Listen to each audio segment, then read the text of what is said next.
வணக்கம். சிறகடிக்க ஆசை சீரியலில் இனி என்ன நடக்க போகுது அப்படின்னு தான் பார்க்க போகிறோம். ரோகிணி சிட்டியை ஒரு இடத்துக்கு வர சொல்கிறாங்க. என்ன ரோகிணி வர சொன்னீங்க என்ன அப்படிங்கிறாங்க. உங்களால் எனக்கு ஒரு உதவி ஆகணும் அப்படிங்கிறாங்க. நீங்கள் உதவியை கேட்குறதுக்கு என்ன மெனக்கெட்டு தான் வர வைப்பீங்களா அப்படிங்கும்போது, நான் ஒரு 30 லட்ச ரூபாயை வீடு வாங்கிறதுக்காக அட்வான்ஸ் கொடுத்தேன். அட்வான்ஸ் வாங்கின பார்ட்டி எங்களை ஏமாற்றிட்டாங்க. அது அவங்க வீடே இல்லையாம். எங்களுக்கு அதன் பின்பு தான் தெரிஞ்சிச்சு. எனக்கு 30 லட்ச ரூபா போயிடுச்சு. அதை தான் நீங்கள் எப்படியாவது வாங்கி தரணும் அப்படிங்கிறாங்க. உடனே சிட்டி சொல்கிறாங்க, ஏமாத்திரம் போனால் அவ்வளோதான் ரோகிணி, அவ்வளோதான். ஏன் இப்படி இருக்கிறீங்க? பணம் விஷயத்தில் தெளிவாக இருக்க வேண்டாமா? சரி, அவன் ஃபோட்டோ இருக்கா அப்படிங்கிறாங்க. ஃபோட்டோ எதுவும் இல்லை அப்படிங்கிறாங்க. ஃபோட்டோ இல்லைன்னா என்ன பண்ண முடியும் அப்படிங்கிறாங்க. நான் 30 லட்ச ரூபா கொடுக்கறதுக்கு முன்னக்கூட்டி ஒரு 5 லட்ச ரூபா ஒரு வாட்டி கொடுத்தேன். கொடுக்கும்போது ஒரு கோயில் வச்சு தான் கொடுத்தேன். அந்த கோயிலில் கேமரா இருக்குது, அதில் பதிவு இருக்கும் அப்படிங்கிறாங்க. அது போதுமே, எங்கே இருக்குது அந்த கோயில் அப்படிங்கிறாங்க. அது இந்த சத்யா அம்மா இருப்பாங்கள்ல, மீனா அம்மா, அந்த கோயில் தான் அப்படிங்கிறாங்க. அம்மா அவங்க ஒரு கோயில் முன்னாடி பூ கட்டி வச்சுக்கிட்டு இருக்காங்க அப்படிங்கிறாங்க. அந்த கோயில் தான் அப்படிங்கிறாங்க. சரி, நான் பார்த்துக்குறேன். மற்றவங்கள்ட்ட அப்படின்னா 5%, 3%ன்னு வாங்குவேன். உங்கள்கிட்ட நான் 2% வாங்கிக்கிறேன். 30 லட்ச ரூபாய்க்கு 60,000 ஆச்சு. நான் வாங்கி தரும்போது நீங்கள் 60,000 தந்துடணும் அப்படிங்கிறாங்க. அதெல்லாம் ஒன்றும் பிரச்சனை இல்லை சிட்டி, தந்துடுறேன் அப்படிங்கிறாங்க. சிட்டியுமே வேலை நம்மகிட்ட வந்துருச்சு, சரி சீக்கிரம் இதை என்னென்னு பார்க்கணும் அப்படின்னு நினைக்காங்க. இப்படி இருக்கும்போது முத்து மலேசியாவிலேருந்து வந்த தம்பதிகளை சென்னை முழுவதும் சுற்றி காமிக்கிறாங்க.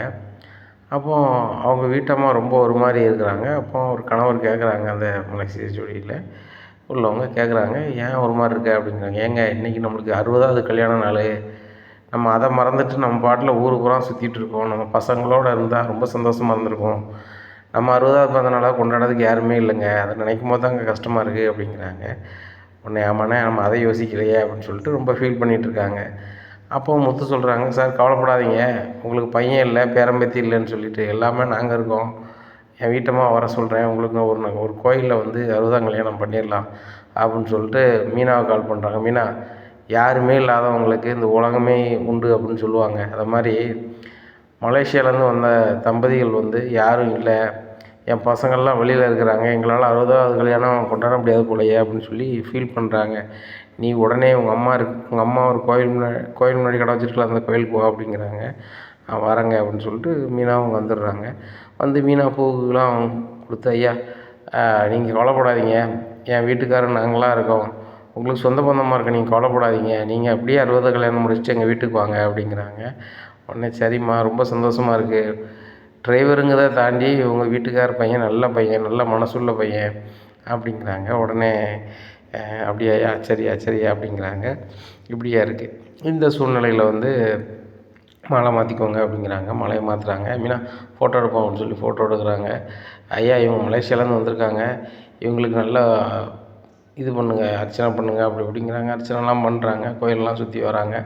அவங்களுக்கு ரொம்ப ஆத்ம திருப்தியாக இருக்குது. அப்போ கோயிலை விட்டு வெளில வராங்க. ஐயா, இதுதான் எங்கள் அத்தை, இது என் குழந்தையா, இது என் மாப்பிள்ளை அப்படிங்கிறாங்க. உடனே அவங்க எல்லாருமே வந்து இந்த தம்பதிகள் காலில் விழுந்து ஆசீர்வாதம் வாங்குறாங்க. ஐயா, என்ன வந்து உங்கள் பையனாக நினச்சிக்கோங்க, மருமகளாக நினச்சிக்கோங்க மீனாவை, இதை உங்கள் பேரம்பிள்ளையாக நினச்சிக்கோங்க ஐயா அப்படிங்கிறாங்க. எங்கள் அத்தையை உங்கள் மகளாக நினச்சிக்கோங்க அப்படிங்கிறாங்க. இதை கேட்கும்போது அப்படியே கண்ணீர் விட்டு அழுகிறாங்க அவங்க 2 பேரும். இந்த பாசம் நம்ம நாட்டில் தான் ஐயா கிடைக்கும். தமிழ் பாசமும் தமிழ் அன்பும் தனிதான் ஐயா அப்படிங்கிறாங்க. ஐயா, உலகத்தில் வாழக்கூடிய எல்லா தமிழர்களுக்கும் இதே அன்பு இருக்கும், உலகத்தில் உள்ள எல்லா ஜீவன்களுக்கும் அன்பு இருக்கியா அப்படிங்கிறாங்க. அது என்னமோ உண்மைதான், ஆனால் காட்ட தான் மாட்டுக்காங்க. இப்போ உள்ள உலகம் போலியாக இருக்குது அப்படிங்கிறாங்க. ஐயா, போலியாக இருக்கிறவங்க இருந்துட்டு போட்டும், உண்மையாக இருக்கிறவங்க உண்மையாக இருப்பாங்கய்யா, உணர்வுகளை நம்ம ஏன் அடக்கணும் அப்படிங்கும்போது, ஐயா எங்கள் வீட்டுக்கு வரீங்களா அப்படின்னு சொல்லி மீனா அம்மா கூப்பிடுறாங்க. அம்மா, யார் வீட்டுக்கு நாங்கள் போகிறது அப்படின்னு நினச்சிக்கிட்டு இருந்தோம், ஆனால் நீங்கள் உங்கள் வீட்டுக்கு வாங்கன்னு சொல்கிறீங்க, உங்கள் மருமக எங்கள் வீட்டுக்கு வாங்கன்னு சொல்கிறாங்க. யார் வீட்டுக்கு முதல்ல வருதுன்னு தெரில, ஆனால் எல்லார் வீட்டுக்கும் வரணும், அன்பை உபசரிக்கணும்னு ஆசைப்பட்றேன் அப்படிங்கிறாங்க. நேராக மீனா அம்மா வீட்டுக்கு போகிறாங்க. அங்கே வீடை பார்த்துட்டு, இந்த வீடு நீங்கள் சின்ன வீடாக கட்டியிருக்கீங்களோ அப்படிங்கிறாங்க. இல்லையா, நாங்கள் வாடகை தான் இருக்கோம் அப்படிங்கிறாங்க. உடனே அந்த தம்பதிகளுக்கு ரொம்ப ஆச்சரியம். ஒரு வாடகை வீட்டில் இருந்துட்டு ஒரு 3வது மனிதரை உபசரிக்கிறதுல நீங்கள் இவ்வளோ ஒரு முனைப்பாக இருக்கீங்களே அப்படின்னு சொல்லிட்டு உடனே கேட்குறாங்க, நாங்கள் வந்து யாருன்னே உங்களுக்கு தெரியாது, எங்கள் மேலே இவ்வளோ அன்பு காட்டுறீங்களே நீங்கள் எல்லோரும் அப்படிங்கிறாங்க. ஐயா, யாருமே இல்லைன்னு யாருமே வருத்தப்பட்டுறக்கூடாது ஐயா. என் புருஷன் இருக்கும்போது எனக்கு கஷ்ட நஷ்டம் தெரியல, எல்லாத்தையுமே அவர் தாங்கிப்பார். அவர் இல்லாத போது தான் அந்த இடத்த வந்து ஃபில் பண்ணது என் மருமகன் தான். அவரு என்ன குணமோ அதே குணம் தான் ஐயா நாங்களும் அப்படிங்கிறாங்க. உங்களை பார்த்தாலே தெரியுது ரொம்ப வெகுளியாக இருக்கிறீங்க, ரொம்ப சந்தோஷமாக இருக்குது முத்து, நீங்கள் ரொம்ப கொடுத்து வச்சவங்க. உங்கள் மாமனார் வீடே இவ்வளோ அன்பாக இருக்குன்னா நீங்கள் பிறந்த வீடு எவ்வளோ அன்பாக இருக்கும், உங்கள் அம்மா அப்பா எப்படி உங்களை நல்லா வளர்த்துருப்பாங்க அப்படிங்கும்போது முத்து திருதுன்னு முழிக்காரு. ஏன் தம்பி அப்படிங்கிறாங்க. இல்லை சார், எங்கள் அம்மாக்கிட்டே நான் வளரலை, சின்ன பிள்ளையிலேருந்து எங்கள் பாட்டிகிட்ட கொண்டு விட்டுட்டாங்க, வளர்த்தது எல்லாமே எங்கள் பாட்டி தான், எனக்கு பாட்டி தான் தாய் மாதிரி எல்லாம் பார்த்துக்கிட்டாங்க அப்படிங்கிறாங்க. மிகப்பெரிய விஷயந்தான் தம்பி அப்படின்னு பேசிகிட்டு இருக்கும்போது சத்யா கடையில் சாப்பாடெல்லாம் வாங்கிட்டு வந்து கொடுக்காரு. என்ன தம்பி கடை சாப்பாடா அப்படிங்கிறாங்க. ஆமாங்கய்யா, எங்கள் அம்மா கடையில் இருந்தாங்க, நானும் கூட கொஞ்சம் ஒரு வேலை தேடி போயிருந்தேன். எங்கள் அக்கா சீதாவும் ஒரு இடத்துல வேலை பார்க்கா, இந்த அக்காவை கட்டி விட்டுட்டாங்க, அவங்க வீட்டுக்கு நீங்கள் போக முடியாதுல்ல சார், அதான் அப்படிங்கிறாங்க. ஏன் அங்கே என்னாச்சு அப்படிங்கிறாங்க. அதெல்லாம் ஒன்றும் இல்லை சத்யா, நீ சும்மா இரு. ஐயா வாங்க எங்கள் வீட்டில் சாப்பிட்லாம் அப்படிங்கிறாங்க. அக்கா நான் வாங்கிட்டு வந்துட்டோம்ல அப்படின்னு சொல்லி இருக்கிற சாப்பாடை எல்லாருமே ஷேர் பண்ணி சாப்பிட்றாங்க. இதை பார்க்கும்போது இவ்வளோ எளிமையான குடும்பத்துலேயும் அடுத்தவங்களுக்கு உதவி செய்யணும்னு நினைக்கிறாங்களே அப்படின்னு சொல்லி, இப்படி ஒரு ஆட்களை நம்ம வாழ்க்கையில் இப்போ தான் சந்திக்கிறேன்னு நினைக்கிறேன் அப்படிங்கிறாங்க. ஆமாங்க, நம்ம ராம்நாட்டில் இருக்கையில் நம்ம எல்லார்கிட்டையும் கிராமத்தில் அந்யோன்யமாக இருப்போம். அதுக்கப்புறம் மலேசியா போனோம், காலத்தின் சக்கரத்தில் சுழண்டோம், சம்பாரித்தோம், பொல்ல குட்டிகள் எல்லாத்தையுமே மலேசியாவிலே வளர்த்தோம். அங்கேயே நம்ம இருக்க வேண்டிய சூழல் இருந்தோம். ஆனால் நிறைய பேரை நம்ம மிஸ் பண்ணிட்டோம்னு நினைக்கிறாங்க. நம்ம வந்து ராம்நாட்டிலேருந்து அங்கே போன பிறகு ராம்நாட்டுக்கே வரலை. அங்கே பூர்வீக வீடு இடிஞ்சிட்டதுன்னு சொன்னாங்க. அப்படியா அப்படின்னு சொல்லி கேட்டு முடிச்சுக்கிட்டோம். நம்ம இங்கே சென்னையில் பீச் ஹவுஸில் ஒரு பங்களா வாங்கினது கூட அது சும்மா கிடக்கு. இப்படி நம்ம வந்து யாருக்குமே கொடுக்காம ஒரு சுயநலமாக இருந்துட்டோம். ஆனால் இங்கே பாருங்கள், தனக்கு எதுவுமே சேர்த்து வைக்காட்டிலும் பிரிதொருவரை அன்பு பாராட்டணும், அவங்க மனசு கஷ்டப்படக்கூடாது அப்படின்னு நினைக்கிறவங்கெல்லாம் இருக்கிறது ரொம்ப மேன்மை தான் அப்படி இப்படின்னுட்டுருக்காங்க. உடனே சத்யா சொல்லிட்டாரு, ஆமாய்யா, எங்கள் மாமா மாதிரி ஒரு ஆள் கிடைக்காது, நான் கொஞ்சம் குணம் இல்லாமல் சேரக்கூடாத சவகாசம்லாம் அலைஞ்சேன், என்னையும் உண்மையாகவே கடலவே கண்டிச்சார். நானும் அவர்கிட்ட எப்படி இல்லாமல் பேசியிருக்கேன், நான் அதெல்லாம் மறந்துட்டு என்னை வந்து ஒரு மாப்பிள்ளையாக, ஒரு கூட பிறந்த தம்பியாக, பையனாக பார்க்குறாரு அப்படிங்கிறாங்க. இதே ஒற்றுமையோடு என்றைக்கு இருக்கணும்ப்பா, மாப்பிள்ளை மச்சான் உறவு வந்து என்றைக்கு நீடிக்கணும், மச்சான் துணை இருந்தால் மலையே ஏறலான்னு சொல்லி பழமொழி. கண்டிப்பாக நீங்கள் வந்து 2 பேரும் அனுசரணையாக இருந்து 2 பேரும் முன்னேறி வரணும். நான் மலேசியாவில் இருந்தாலும் சரி தான், என்னுடைய உள்ளம் உங்களிடத்துல தான் இருக்கும், உங்களை நான் நேசிக்கிட்டே தான் இருப்பேன், உங்களை நான் நோக்கிக்கிட்டே தான் இருப்பேன் அப்படிங்கிறாங்க. ஐயா ரொம்ப சந்தோஷம் ஐயா, எங்கள் வீட்டுக்கு வாங்க அப்படின்னு சொல்லி முத்து மீனாவும் கூப்பிட்டு போகிறாங்க. அங்கே விஜயா ரொம்ப சவடால் பேச்சு பேசிக்கிட்டு இருக்காங்க. அப்போ இதை பார்த்துட்டு இவங்கள பார்த்துட்டு, இவங்க யார், ரோட்டில் போகிறவங்களெலாம் கூட்டி வந்துடுறது. ஏங்க இங்கே பாருங்கள், இந்த முத்து மீனாவுக்கு வேறு வழியே கிடையாது உங்களுக்கு, இவங்ககிட்ட யாரும் பேச மாட்டேங்காங்கன்னு சொல்லிட்டு ரோட்டில் போகிறவங்கலாம் கூப்பிட்டு வந்திருக்கா அந்த பூக்காரி அப்படிங்கிறாங்க. அத்தை, இவங்க ரோட்டில் போகிறவங்களாம் இல்லை, மலேசியாவிலேருந்து வந்திருக்காங்க, என் வீட்டுக்காரோடைய காரில் வந்த கஸ்டமர் இவங்களுக்கு இன்றைக்கி 60வது பிறந்தநாள், அவங்க குடும்பத்தோடு இல்லையேன்னு சொல்லி ரொம்பவே ஃபீல் பண்ணியிருக்காங்க, அதனால் உங்களுக்கு குடும்பம் நாங்கள் இருக்கோம்னு சொல்லி கூப்பிட்டு வந்திருக்காரு அப்படிங்கிறாங்க. மலேசியாவிலேருந்து வந்திருக்காரா, அப்போ நம்ம சம்மந்தியெல்லாம் தெரியுமா அப்படின்னு சொல்லிட்டு, வாங்க வாங்க உட்காருங்க அப்படிங்கிறாங்க. பார்த்தியா மீனா, மலேசியாவிலேருந்து வந்திருக்கணுன்னா நம்ம எவ்வளோ மரியாதை கொடுக்காங்க பார்த்தியா, ஏன்னா அங்கே தான் அவங்க சம்மந்தி இருக்காங்க, இவங்க அவங்ககிட்ட போய் எதுன்னு சொல்லி அவங்களுக்கு வரக்கூடிய வருமானத்தை கெடுத்துடக்கூடாதுன்னு அவங்க நினைக்காங்க அப்படிங்கிறாங்க. ஐயா வணக்கம் அப்படிங்கிறாங்க. முத்து உங்கள் பையனா அப்படின்னு சொல்லி அண்ணாமல்கிட்ட கேட்குறாங்க. ஆமாய்யா, என்னோடய 2வது பையன் அப்படிங்கிறாங்க. ரொம்ப அருமையாக வளர்த்துருக்கீங்க, அருமையான வீட்டில் பொண்ணு எடுத்திருக்கீங்க முத்துக்கு அப்படிங்கிறாங்க. ஆமாம், பெரிய ஜமீன்தார் குடும்பம், பொண்ணு எடுத்தாச்சு அப்படிங்கிறாங்க. ஏம்மா, ஜமீன்தார் குடும்பத்தில் இருக்கிறவங்களுக்கு கூட இவ்வளோ அன்பு இருக்குமான்னு தெரியல, அந்தளவுக்கு ரொம்ப அன்பாக இருக்கிறாங்க அவங்க வீட்டில். நாங்கள் மலேசியாவில் பெரிய அளவில் வசதியாக தான் இருக்கிறோம், பிஸ்னஸ்ஸும் நிறைய தான் பண்ணுறோம், சரிங்களா. நிறைய நாட்டில் என் பையங்களுக்கு எனக்கெல்லாம் பிஸ்னஸ் இருக்குது, இல்லைங்களே. ஆனால் நிறைய பேரை நான் அன்பாக பார்த்ததே இல்லை. நான் நினச்சா அந்த நாட்டுக்கு வந்த உடனே ஒரு பெரிய பல லட்ச ரூபா மதிப்புள்ள ஒரு காரை வாங்கி ஒரு டிரைவரையுமே சம்பளத்துக்கு போட்டு என்னால் இது பண்ண முடியும். ஆனால் ஒரு டிரைவராக வந்து இருக்கிறவங்களுக்கு 4 இடம் தெரியும், டிரைவர் தொழிலை கரெக்டாக பண்ணுறவங்களுக்கு. அதனால தான் ஒரு காரை புக் பண்ணேன். அதில் ஒரு அன்பான ஒரு மனிதராக அந்த முத்தை பார்த்தேன். அது ரொம்பவே ஆனந்தமாக இருக்குது. நான் எப்படி ஊரில் இருந்தால் என் பிள்ளைங்க வந்து என்னை இவ்வளோ சந்தோஷமாக வச்சுருப்பாங்களோ அதே மாதிரி ஈக்குவலாக சந்தோஷமாக வச்சுருக்காங்க.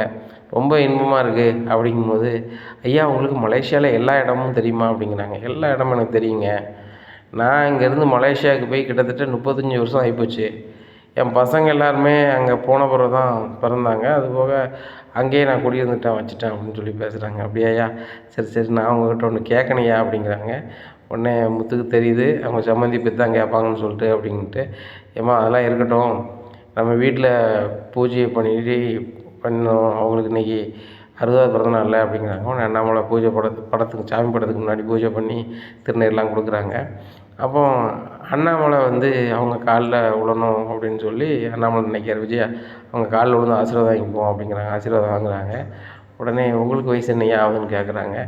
ஐயா எனக்கு இன்னும் ஒரு 10 நாளில் 60 வயசு ஆகுங்க அப்படிங்கிறாங்க. 10 நாளில் 60 வயசு ஆகுமா? அப்போ கிட்டத்தட்ட என் வயசுக்கு முன்னாடி வந்துட்டீங்க அப்படின்னு சொல்லி சிரிச்சுக்கிட்டு இருக்காங்க. ஆமாய்யா அப்படிங்கும்போது, அப்போ 10 நாளில் உனக்கும் 60வது பிறந்தநாள் கொண்டாடணும்ல அப்படிங்கிறாங்க. டேய் 60வது பிறந்தநாள்லாம் கொண்டாடுறவங்க வந்து உண்மையிலே மேன்மையானவர்கள் தான். எப்படின்னா பேரன் பேத்தியெல்லாம் எடுத்திருப்பாங்க, பசங்க செட்டில் ஆகிருப்பாங்க. எனக்கு எதுவுமே நடக்கலடா. என் பையங்க நீங்கள் 3 பேருமே இன்னும் செட்டில் ஆகாமல் உழைச்சி அடுத்த கட்ட நகர்வை நோக்கி தான் போயிட்டுருக்கீங்க. 1. 2வது எந்த பேர பசங்களும் எதுவும் இல்லை. ஆனால் மற்றவங்களுக்கு அப்படி இல்லை, எல்லாமே செட்டில் ஆகிருக்கீங்க. செல்வம் அப்பாவை எடுத்துக்கிட்டால் செல்வம் வீட்டில் எல்லாருக்குமே பிள்ளை குட்டியில் ஆயிடுச்சு. ஆனால் உங்களுக்கு யாருக்குமே இல்லை. அதுதான்டா எனக்கு ஒரு பெரிய வருத்தமாக இருக்குது அப்படிங்கிறாங்க. விஜயா ஒரு மாதிரி ஆகிறாங்க. ஆமாங்க, ரோகிணிக்கும் ஸ்ருதிக்கும் எந்த ஒரு நல்ல காரியமும் நடக்கலை அப்படிங்கிறாங்க.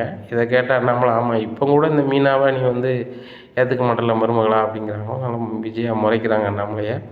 அப்போ தான் இந்த மலேசியா தம்பதிக்கு தெரிய வருது, இந்த வீட்டில் பொருளாதாரத்தில் ரொம்ப பின்னோக்கி இருக்கிறதுனால இந்த மீனாவை இந்த வீட்டில் ஒரு மருமகளாக எடுத்துக்கிட மாட்டுறாங்க. இந்த மாமியார் பணம் மனநிலையில் இருக்கிறாங்க, ஆனால் அவங்க மாமனார் அப்படி இல்லை, இந்த பசங்களும் அப்படி இல்லை அப்படின்னு சொல்லிட்டு நினைக்கும் போது ஸ்ருதி ரவி வராங்க. இங்கே ரோகிணியும் வந்துடுறாங்க. இவங்க யார் அப்படின்ட்டு கேட்குறாங்க. கேட்கும்போது இவங்களும் மலேசியாவிலேருந்து தான் வந்திருக்காங்க அப்படிங்கிறது. மலேசியாவிலேருந்து தான் வந்திருக்காங்களா அப்படிங்கிறாங்க. ஆமாம் ரோகிணி, மலேசியாவிலேருந்து தான் வந்திருக்காங்க. இவங்களும் நிறைய பிஸ்னஸ் பண்ணுறாங்களாம், நிறைய நாட்டு தொழில் இருக்கா உங்கள் அப்பா மாதிரியே அப்படிங்கிறாங்க. உடனே எங்கள் அப்பா மாதிரியா அப்படிங்கிற. ஆமாம், இவங்க அப்பாவுக்கு மலேசியா தான் பெரிய பிஸ்னஸ் மேன் அப்படிங்கிறாங்க. அப்பா அப்படியா, என்ன பிஸ்னஸ் பண்ணுறாங்க அப்படிங்கிறாங்க. ரோகிணி அதாவது அது இது அப்படின்னு சொல்லி முடிச்சுக்கிட்டு இருக்காங்க. என்ன அப்படிங்கிறாங்க. அவன் நிறைய பிஸ்னஸ் பண்ணமோ டவார்னு.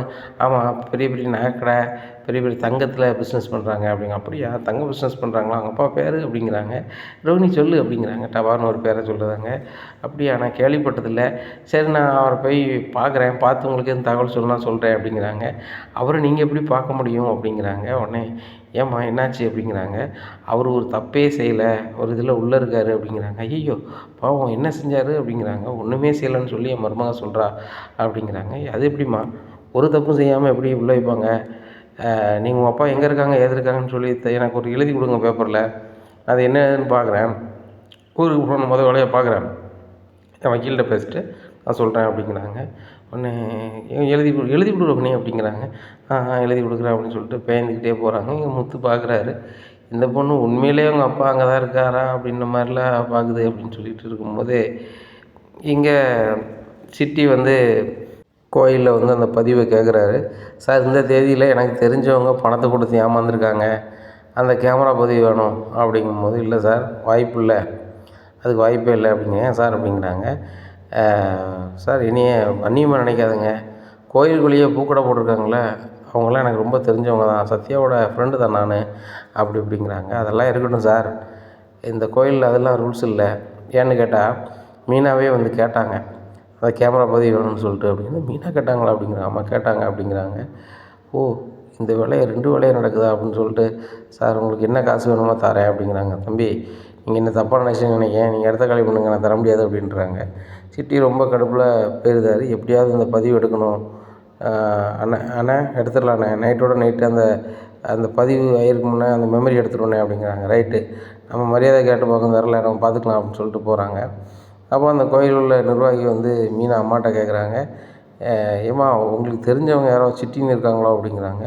அப்படி யாரும் இல்லையே அப்படிங்கிறாங்க. இருக்காங்களா, உங்களை ரொம்ப தெரிஞ்சவங்கன்னு சொல்லிக்கிட்டாங்க, சத்யாவின்னு சொன்னாங்க, சொல்லிவிட்டு அந்த கேமரா பதிவு கேட்குறாங்க அப்படிங்கும்போது, எதுக்கு கேமரா பதிவு கேட்குறாங்க அப்படின்னு சொல்லிட்டு முடிக்கிறாங்க. அப்போ மீனாவை கால் பண்ணி, மீனா எங்கே இருக்க அப்படிங்கிறாங்க. வீட்டில் இருக்கேன் அப்படிங்கிறாங்க. என்னம்மா என்னாச்சு அப்படி, ஒன்றும் இல்லை அப்படின்னு சொல்லிட்டு ஃபோனை வச்சிடுறாங்க. அப்போ மீனா வீட்டில் தான் இருக்கா அப்படின்னு சொல்லிட்டு, சொல்லுங்கள் சார் அப்படிங்கிறாங்க. கேட்குறாங்க, வைக்கிறாங்க. நாங்கள் அதிகாரம் இல்லாத ஆளுக்கு கொடுக்கக்கூடாது, அதை சொல்லிடுங்க, அது போக சரியில்லை அப்படின்ட்டு இருக்கும்போது இங்கே சீதா சொல்கிறாங்க அவங்க அம்மாட்ட, ஏம்மா சிட்டியும் வந்து ரோகிணியும் பேசிக்கிட்டு இருந்தாங்க, அது எதுக்காவது ஆகும்னு சொல்லி தான் அவங்க தனியாக பேசிகிட்டு இருக்கும்போது ஒரு ஃபோட்டோவும் வீடியோவும் எடுத்தேன் அப்படிங்கிறாங்க. என்னடி சொல்கிறேன், இந்த பிள்ளை இன்னும் உங்கள்கிட்ட பேசிக்கிட்டு தான் இருக்கா?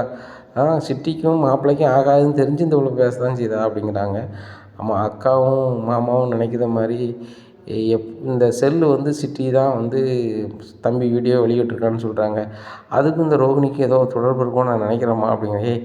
வாய்க்கு வந்ததெல்லாம் பேசாதடி, இந்த சிட்டி கூட இந்த ரோகிணி அலையிறது நல்லதில்லை, வா நம்ம முதல்ல வந்து சம்மந்தி வீட்டுக்கு போய்ட்டு வந்துடுவோம் அப்படிங்கிறாங்க. அம்மா நான் வரல, அங்கே போனால் மீனா அத்தை இதெல்லாமா பேசுவோம் அப்படிங்கிறாங்க.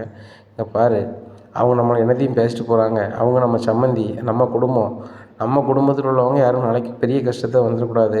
சத்யா கொஞ்ச நாள் தான் வந்து சிட்டி கூட சேர்ந்தான், அவன் நிலைமை எப்படியாச்சும் பார்த்துடல. இந்த ரோஹிணிக்கு கூட அந்த சிட்டி சேரும்போது ஏதாவது ஒரு கதையில் கோர்த்து விட்டு போயிட்டான்னா அந்த பிள்ளையோட நிலைமை தான் என்ன?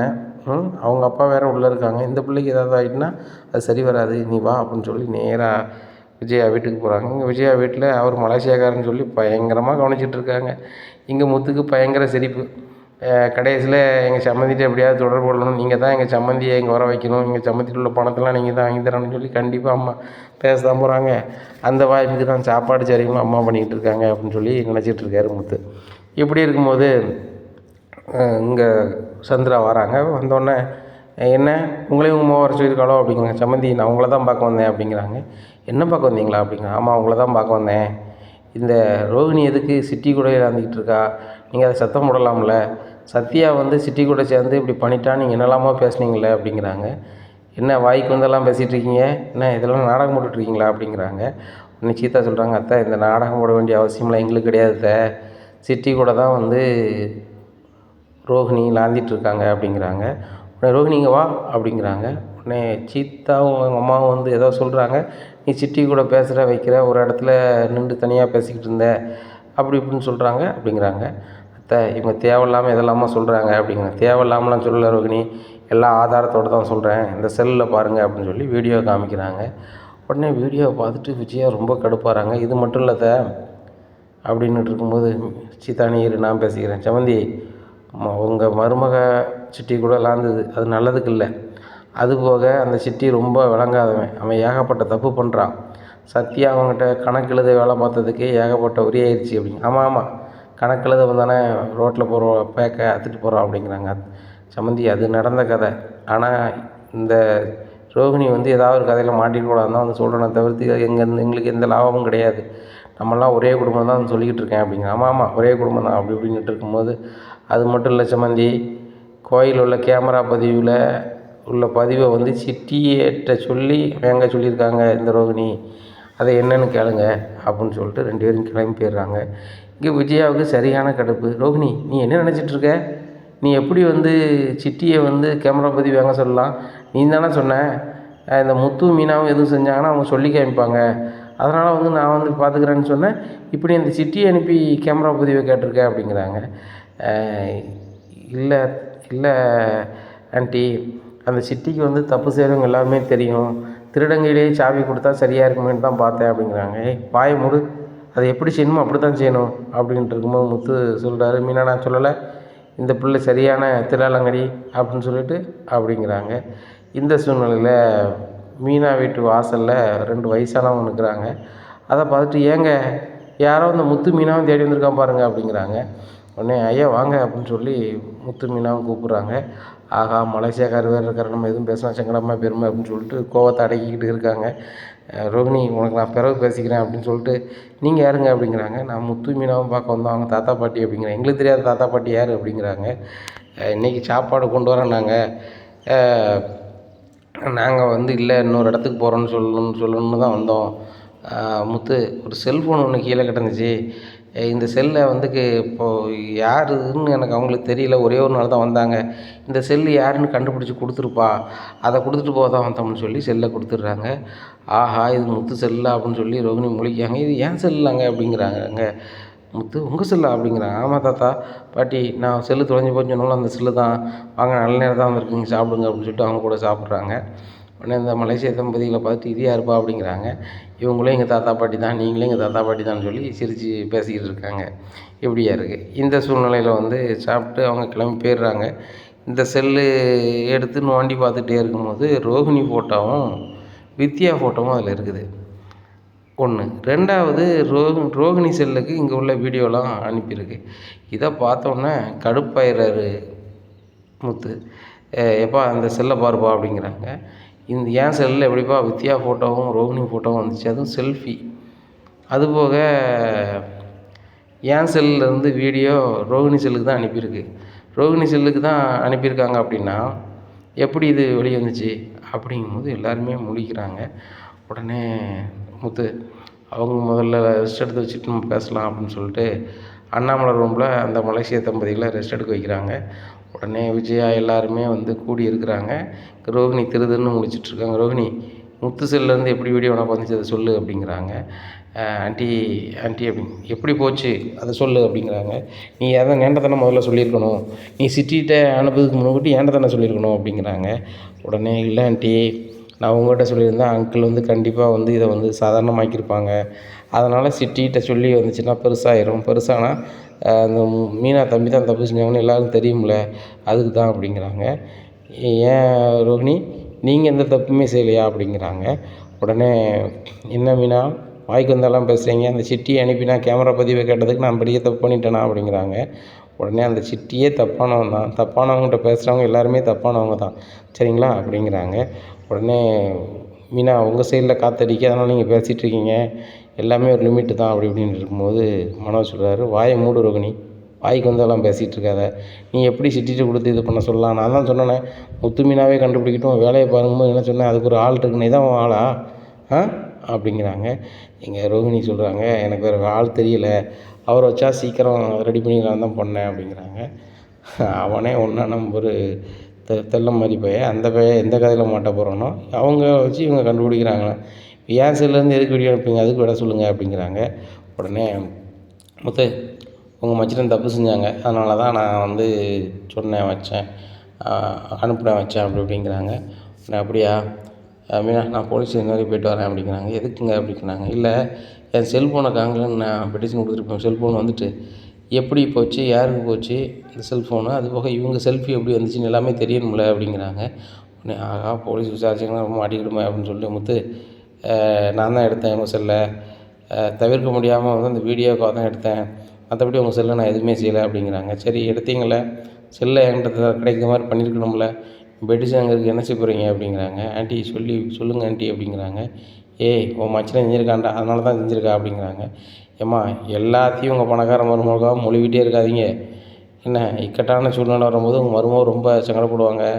எங்கள் அத்தை வீடு தேடி வந்து சொல்லுதாங்க உங்கள் நன்மைக்கு, ஆனால் எங்கள் அத்தையை நீங்கள் ஒரு மாதிரி பேசி அனுப்புதீங்க, ஆனால் இது ரொம்ப நாள் நீடிக்காதுமா, இந்த ரோஹினியோட நடவடிக்கை சரி கிடையாது, ரோஹினி ஏகப்பட்ட வேலை பார்க்குறாங்க, இப்போ இந்த மலேசிய தம்பதி இருக்காங்க, இவங்க அப்பா அம்மா எந்த ஊரில் இருந்தாங்க அங்கே மலேசியாவில் எல்லா வாரத்தையும் கேளுங்க, அவங்க சொல்லுவாங்க அது உண்மையாக பொய்யான்னு சொல்லிட்டு, ஆனால் இந்த பொண்ணு வந்து அவங்ககிட்ட பேசும்போது திருதுன்னு முழிக்கி அதில் பொய் இருக்க மாதிரி தெரியுது அப்படிங்கிறாங்க. என்ன முத்து வாய்க்கு வந்தெல்லாம் பேசிகிட்டு இருக்கீங்க, நான் வந்து அங்கே எங்கள் அப்பா அம்மா இந்த இடத்துல இருந்தாங்க எது இருந்தாங்க நான் வந்து எழுதி கொடுக்க தான் போகிறேன் அப்படிங்கிறாங்க. சரி கொடுங்க அப்படிங்கிறாங்க.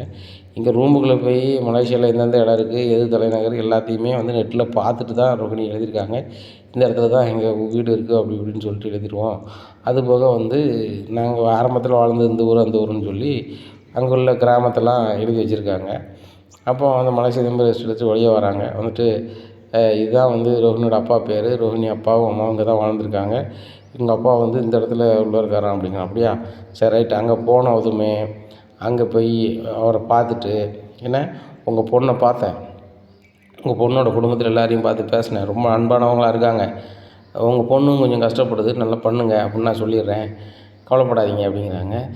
சரிங்க அப்படிங்கிறாங்க. உடனே முத்து சரிண்ணா வாங்க போகிறோம் அப்படின்னு சொல்லி கூப்பிட்டு போயிடறாங்க. அவங்க மேலே மற்ற சுற்றி பார்க்க இடம்லாம் சுற்றி பார்க்காங்க. அப்புறம் கிளம்பி நாங்கள் போய்ட்டு வரோம் தம்பி, ரொம்ப சந்தோஷம் தம்பி அப்படின்னு சொல்லி ஊருக்கு கிளம்பி போகிறாங்க. இப்படியா இருக்குது. இங்கே முத்துக்கு ரொம்பவே டவுட்டாக இருக்குது. அந்த மலேசியாவுக்கு போகிறதுக்கு முன்னாடி அந்த தம்பதிகளுடைய ஃபோன் நம்பரை வாங்கிக்கிறாங்க. வாங்கிட்டு இவங்க மலேசியாவில் நம்பரும் இறங்கிட்டுன்னு சொல்கிறாங்க. இங்கே ரோஹினிக்கு சரியான பயம்.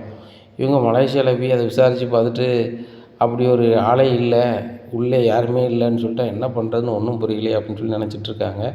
இந்த முத்து செல்லிருந்து அந்த மலேசியாக்காரங்க செல் நம்பரை எப்படியாவது அழிக்கணுமே அப்படின்னு சொல்லி வித்யாட்ட சொல்கிறாங்க. வித்யா எப்படியாவது முத்து செல்லை மறுபடியும் எடுக்கணும் அப்படிங்கிறாங்க. தாயே நானும் நீனும் ஒரு செல்ஃபி எடுத்துன்னு சொல்லி எப்படி தான் அவனுக்கு தெரியுமான்னு தெரில அப்படிங்கிறாங்க. ஆமாம் வித்தியா, அவன் செல்லை நீ கடலில் தானே போடுறேன்னு சொன்னேன், எப்படி அவனுக்கு கையில் கிடச்சிச்சு அப்படிங்கிறாங்க. ஏய் இதை லாஜிக்கு நீ மறக்கலையோ? சாரிடி நான் அதை போடது தாண்டி போயிட்டு இருந்தேன், எதுலையோ மிஸ் ஆயிடுச்சுடி, என் செருப்பு பார்த்தோன்னே தைக்க போனேன், அவங்ககிட்டே இந்த செல்லு மாட்டிக்கிடுச்சு போல், சாரிடி அப்படிங்கிறாங்க. நீ சாரிங்க, இப்போ நம்ம செல்ஃபி எதுக்கு எடுத்த நீ அதில் அப்படிங்கிறாங்க. இல்லை அந்த ஃபோட்டோ ரொம்ப தெளிவாக இருந்துச்சு, அதான் உனக்கே தெரியாமல் நான் ஒரு செல்ஃபி எடுத்தேன், எப்படி நம்ம கடலில் தானே தூக்கி போட போகிறோம், நம்ம செல்ஃபி இருந்தான்னு நினச்சேன், ஆனால் அது இப்படி வரும்னு எனக்கு தெரியாதுடி அப்படிங்கிறாங்க. இப்படி வரும்னு தெரியாதா? இப்போ அந்த முத்து வந்து மலேசியாவில் உள்ளவங்களுடைய ஃபோன் நம்பர் வாங்கியிருப்பான், வாங்கிட்டு அந்த வீடு அங்கே இருக்கா இல்லையான்னு கேட்பான். அப்படி ஒரு ஆட்களே இல்லை, அப்படி ஒரு ஆளே உள்ளே இல்லை அப்படின்னு சொன்னால் அவ்வளோதான், க்ளோஸு. இப்போ வந்து அவன் செல்லை எடுக்கணும், என்ன செய்யலாம் அப்படிங்கிறாங்க. நான் என்ன பண்ண முடியும், நான் ஒன்றும் பண்ண முடியாது, ஒரே வீட்டில் இருக்க உன்னாலே முடியாது, என்னால் அப்படி முடியும், ஒரு வாட்டி செல்ஃபோன் எடுத்துகிட்டு நான் படுத்த பாடு பெரும்பாடு அப்படின்ட்டு இருக்கும்போதே அதிகாரிகள் வராங்க.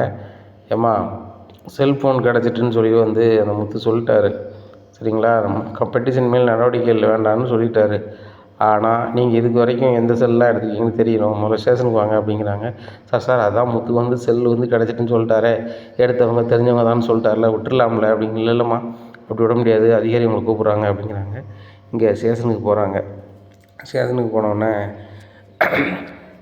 எங்கெல்லாம் இது வரைக்கும் செல்ஃபோன் எடுத்தீங்க வச்சிங்கன்னு கேட்குறாங்க. கேட்கும்போது அவங்க வீட்டிலேருந்து 2 ஆள் வந்து உங்களை எழுதி கொடுத்தா கூப்பிட்டு போகணும் அப்படிங்கிறாங்க. 2 ஆள் வேணுமா அப்படிங்கிறாங்க. ஆமாம் அப்படிங்கும்போது ரோஹிணி நினைக்கிறாங்க, அம்மா வர சொல்லிடுறேன், இன்னொரு ஆள் யாரை வர சொல்கிறது அப்படின்னு சொல்லி பார்க்குறாங்க. வித்தியா அவங்களுக்கு தெரிஞ்ச 2 பேரை வர சொல்லிடுறாங்க. அப்போ இவங்களுக்கு என்ன செய்யனே தெரில. உடனே ரோஹிணி வந்து வேறு வழியே இல்லாமல் மனோஜ் கால் பண்ணுறாங்க. மனோஜ், நான் முத்து தம்பி முத்து மச்சினனை வந்து எதையாவது செய்யணும் அப்படிங்கிறதுக்காக தான் நான் இது பண்ணேன், கடைசியில் பார்த்தா எனக்கே ஆஃப் ஆயிடுச்சு, நீ கொஞ்சம் ஸ்டேஷன் வரைக்கும் வாங்கலாம் அப்படிங்கிறாங்க. ரோஹிணி, நான் சொல்லுறது தப்பாக நினச்சிக்காத, நான் வரலை, நான் இப்போ ஸ்டேஷன் வந்தால் சரியாக வராது, எதனால் அம்மாட்ட பேசிக்கோ அப்படின்னு சொல்லிட்டு ஃபோனை கொடுத்துட்றாங்க. என்னடா என்ன அப்படிங்கிறாங்க. அம்மா நீ பேசுமா அப்படிங்கிறாங்க. என்ன ரோஹிணி என்னாச்சு அப்படிங்கிறாங்க. ஆண்டி நான் ஸ்டேஷனில் இருக்கேன், நீங்கள் ஸ்டேஷன் வரைக்கும் வாங்க, 2 பேர் கையெழுத்து போட்டால் தான் நீ வெளியே விடுவாங்க அப்படிங்கிறாங்க. என்ன செஞ்சா அப்படிங்கிறாங்க. நான் ஒன்றும் செய்யலை, அந்த முத்து செல்லை எடுத்தோம்னா முத்து தான் வந்து பெட்டிஷன் கொடுத்துருப்பான் போல், அதனால் நீ எழுதி கொடுத்து போக சொல்கிறாங்க அப்படிங்கிறாங்க. முத்து உனக்கு என்னடா திமிரு, ரொம்ப ஓவராக பண்ணிகிட்ருக்கீங்க, என் வீட்டிலேருந்து என் மருமகளை பாடாப்படுத்திட்டு இருக்கீங்க அப்படிங்கிறாங்க. நான் என்னம்மா செஞ்சேன் அப்படிங்கிறாங்க. இல்லை நீ உன் செல்ஃபோன் தான் கிடச்சிட்டல, நீ ஏன் பெட்டிஷன் வாபஸ் வாங்கலை அப்படிங்கிறாங்க. அது வாபஸ் வாங்கி ரொம்ப நேரம் ஆச்சு, இது மாதிரி நிறைய செல்ஃபோன் காணாமல் போயிருக்கான் அந்த மாதிரி சூழ்நிலையில், அதனால் இவங்களுக்கும் அது தொடர்பு இருக்கான்னு விசாரிக்க கூப்பிட்ருக்காங்களா, நீ எனக்கு ஏட்டையா ஃபோன் அடித்தாங்க, அதனால் அவங்களுக்கு 2 பேர் கையெழுத்து போட்டு கூப்பிட்டு வரணுமா, நீங்கள் 2 பேர் போய் கையெழுத்து போட்டு கூப்பிட்டு வாங்க, நீங்களும் மனோஜும் அப்படிங்கிறாங்க. உடனே ஏமா நான் ஸ்டேஷனுக்கு வரல, ஸ்டேஷனில் நம்ம டிக்கெட் வந்துட்டு இருக்க முடியாது, நான் ஒரு பிஸ்னஸ் மேன் அப்படிங்கிறாங்க. டேய் நீ முன்னாள் பிஸ்னஸ் மேன் தான், இப்போ பிஸ்னஸ் பண்ணது அப்பா தான், முதல்ல போங்க அப்படிங்கிறாங்க. 2 பேரும் கையெழுத்து போட்டு வீட்டுக்கு கூப்பிட்டு வராங்க. ஏங்க ஸ்டேஷனுக்கு போது ரொம்ப அசிங்கமாக இருக்குங்க அப்படிங்கிறாங்க. உடனே முத்து சொல்கிறார், ஸ்டேஷனுக்கு போது ரொம்ப அசிங்கமாக இருக்கா, அங்கே எத்தனை பேர் வேலை பார்க்காங்க, அதை எவ்வளோ பெரிய கௌரவமாக நினச்சிட்டு இருக்காங்க தெரியுமா, அசிங்கமாக இருக்கா அப்படிங்கிறாங்க. டேய் ரோஹிணியை நீ எப்படி நீ ஸ்டேஷனுக்கு வர வைக்கலாம் அப்படிங்கிறாங்க. நான் ரோஹிணி மேலே கம்ப்ளைண்ட் கொடுக்கலையே, என் செல்ஃபோனை காணலைன்னு சொல்லி கம்ப்ளைண்ட் கொடுத்துருந்தேன், செல்ஃபோன் கிடச்சோடனே கிடச்சிட்டு அப்படின்னு சொல்லிட்டு வந்து சொல்லிட்டேன், இவ்வளோதான். யார்கிட்ட இருந்துச்சுன்னா இவங்க மூலமாக தான் இருந்துச்சுன்னு சொல்லிட்டேன், இதில் என்ன இருக்குது, பெட்டிஷன் வாபஸ் வாங்கின அப்புறம் ஒன்றும் செய்ய போகிறது இல்லை, இதே மாதிரி வேறு செல்ஃபோன் எங்கேயும் எடுத்துருக்காங்கன்னா அவங்க பாதிக்கப்படுவாங்க, இதில் என்ன இருக்குது அப்படிங்கிறாங்க. உடனே என்ன சொல்கிறாங்க, டே முத்து இப்போ பெட்டிஷன் வாபஸ் வாங்கினா சரி தான், ஆனால் ரோஹிணி நீ பண்ணது மிகப்பெரிய தப்புமா, இந்த வீட்டில் ஒரு ஆள் விசாரிக்கிறதே வந்து அவங்களுக்கு பணிச்சுமை அப்படி இப்படின்னு பேசினேன், இப்போ சம்மந்தமே இல்லாத ஆள்கிட்ட வந்து அதை விசாரிக்கிறதுக்கு கொடுத்துருக்காங்க, அவன் என்ன போலீஸா, இல்லை அவனால் வாங்க முடியுமா, அவன் வேறு மாதிரி பண்ணி வேறு மாதிரி ஆயிடுச்சுனாலும் நீ தானம்மா அது பாதிக்கப்படுவேன். இப்போ அந்த சிட்டியை அந்த சம்மந்தப்பட்ட ஆளாக கண்டுபிடிச்சிட்டான், மேலே கை வச்சிட்டான், என்னமாவது நடந்து போச்சுன்னு வச்சுக்கோமா, அதுக்கு உள்ளே போகிறது யார், நீ தானம்மா அப்படிங்கிறாங்க. அப்போ தான் ரோஹிணிக்கு படுது, ஆமாம் சரிதான் அங்கிள் சொல்கிறது சரிதான், வழி வழி வேறு இருந்தாலும் கரெக்டு தானே, சிட்டி வந்து 2 போடு போடுதுன்ட்டு எதாவது வித்தியாசம் செஞ்சு அந்த கதிர் பொண்டாட்டிக்கோ நம்ம ஆகிட்டுனா ஏன் நிலமை என்ன அப்படின்னு சொல்லிட்டு, சாரி அங்கிள் நம்ம நடக்காத அங்கிள் என்னை மன்னிச்சிருங்க அப்படிங்க, ஆண்டி தயவுசெய்து நான் மன்னிச்சுக்கோங்க, இனிமேல் இப்படி நடக்காது அப்படின்னு சொல்லி விஜயா கால் வந்துட்டு ரூமுக்குள்ளே போயிடுறாங்க. ரூமில் போய் பதறிக்கிட்டு சிட்டிக்கு கால் பண்ணாங்க. சிட்டி இனிமேல் தயவு செய்து அந்த கதிரை பற்றி விசாரிக்காதீங்க அப்படிங்கிறாங்க. ரோகிணி சொல்லுதுன்னு தப்பாக நினச்சிக்காதீங்க, நான் வந்து ஆக்ஷனில் இறங்கிட்டேன், வீடியோ எனக்கு கிடைக்கல, ஆனால் நான் கிடைக்கிற மாதிரி பண்ணிடுவேன், இன்றைக்கி நைட்டு எனக்கு அந்த பென்ட்ரைவ் எடுக்கிறதுக்கு அந்த பதிவு உள்ள பென்ட்ரைவ் எடுக்கிறதுக்கு என்ன வழியாக தான் பண்ணிடுவேன் அப்படிங்கிறாங்க. சிட்டி நீங்கள் எதுவுமே பண்ண வேண்டாம் அப்படிங்கிறாங்க. எதுக்கு ரோகிணி அப்படிங்கிறாங்க. இல்லை உங்களை வச்சு எதுவும் பிரச்சனை வந்துருமோன்னு நினைக்காங்க, நான் அதை எப்படியோ சமாளித்து வச்சுருக்கேன், வேண்டாம் அப்படிங்கிறாங்க. என்னால் என்ன பிரச்சனை வரப்போகுது, நீங்கள் 2 பிரச்சனையும் தர போகிறீங்க, நான் பண்ண போகிறேன் அப்படிங்கிறாங்க. இல்லை நீங்கள் வந்து சம்மந்தப்பட்ட ஆளை பார்த்துட்டு மேலே கைக்கு வச்சிட்டிங்கன்னா அவ்வளோதான் அப்படிங்கிறாங்க. ரோகிணி நான் எது கை வைக்க போகிறேன், அவனை நாசுக்காக பிடிச்சி வச்சுருப்பேன். பணம் வாங்கின பிறகு நீங்கள் 2% தர போகிறீங்க, அவ்வளோதான். ரோகிணி, வேலைலாம் செய்யுங்கன்னு சொல்லிட்டு அப்புறம் நில்லுங்கன்னா நிற்க மாட்டேன். அப்படி செய்யக்கூடாது அப்படின்னா எனக்கு உடனே 60,000 கொண்டாங்க, எந்த வேலையுமே செய்யலை அப்படிங்கிறாங்க. சித்தி, ஏன் சித்தி இப்படி பண்ணுறீங்க, என்கிட்ட காசு ஏது அப்படிங்கிறாங்க. அதெல்லாம் தெரியாது மேடம், எனக்கு ஒரு வேலை கொடுத்தா 2% காசு வரணும், இல்லைன்னா அவ்வளோதான் அப்படிங்கிறாங்க. இங்கே ரோகிணிக்கு என்ன சின்னே தெரில, திருன்னு முடிக்காங்க. இனியும் நடக்கும் அப்படிங்கிறத பொறுத்து இருந்து பார்க்கலாம். நம்ம சேனலை நீங்கள் மறக்காமல் லைக் அண்ட் சப்ஸ்கிரைப் பண்ணுங்கள். நன்றி, வணக்கம்.